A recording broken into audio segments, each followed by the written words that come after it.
And these guys are obsessed with controlling the outcome before the movie starts.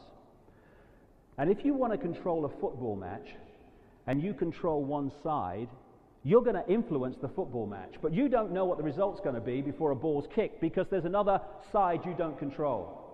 So in all debates, whether it's more power in the centralization of Europe or whether it's GM foods or whatever, they try to control both sides of the debate, give the illusion in the movie of some kind of free choice and debate while knowing the outcome before it starts.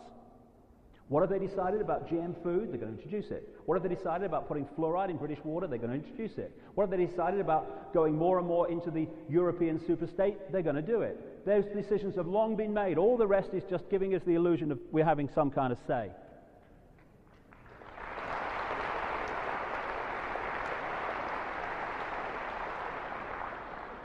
Now, this is the greatest form of imprisonment. It's what I call the prison without the bars. What happened was, eventually, the colonial powers of Europe, like the British Empire, they reached the point with their colonies around the world where they could no longer hold on to that power overtly, because the people were starting to kick up a stink. So they, in the movie, gave those countries independence from the colonial power in Europe. What actually happened is they swapped one form of dictatorship for another. And then the other is the most potent form of dictatorship at all.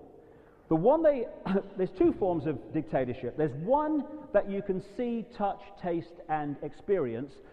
Fascism, communism, whatever. Centralization of power with a dictator, and you know he's a dictator. It may take some time, but eventually the desire for freedom in the human heart will rebel against that kind of dictatorship because you can see it. You can focus on it. The greatest form of dictatorship is the hidden hand, which gives you the illusion of freedom while fundamentally controlling your lives, because people do not rebel against not being free when they believe they are.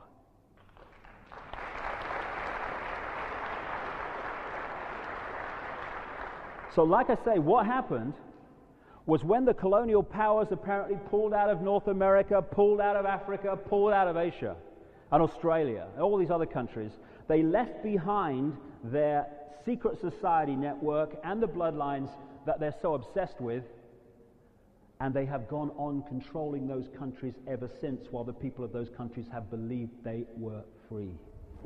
The prison without the bars. And this spider's web I'm talking about allows that process to happen.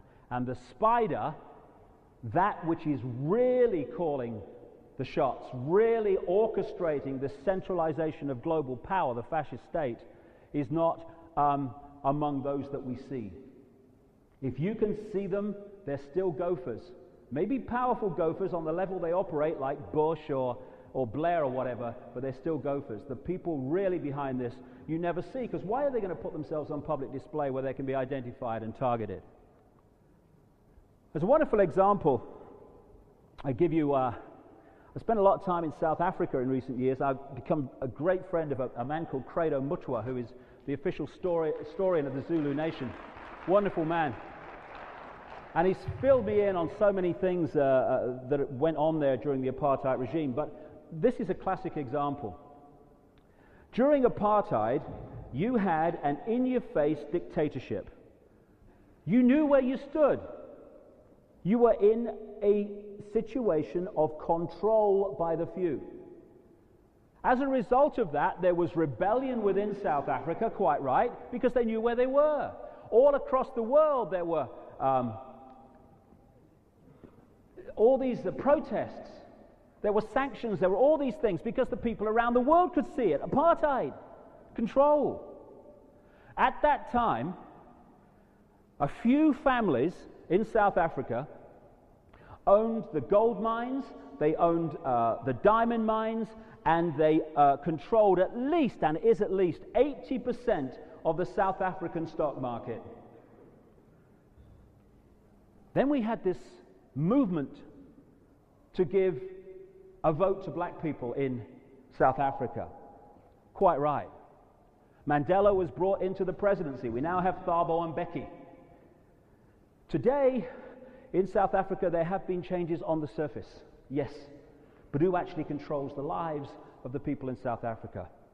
Today, all these years later, those same families that controlled the gold mines and the diamond mines and the stock market and the media before apartheid continue to do so. But what has happened since? What has happened now? No rebellion. Where's all the protests of the placards around the world? Human rights in South Africa, that people are not free. All gone. Because of the movement from in-your-face dictatorship to hidden hand control. And that has happened all over the world.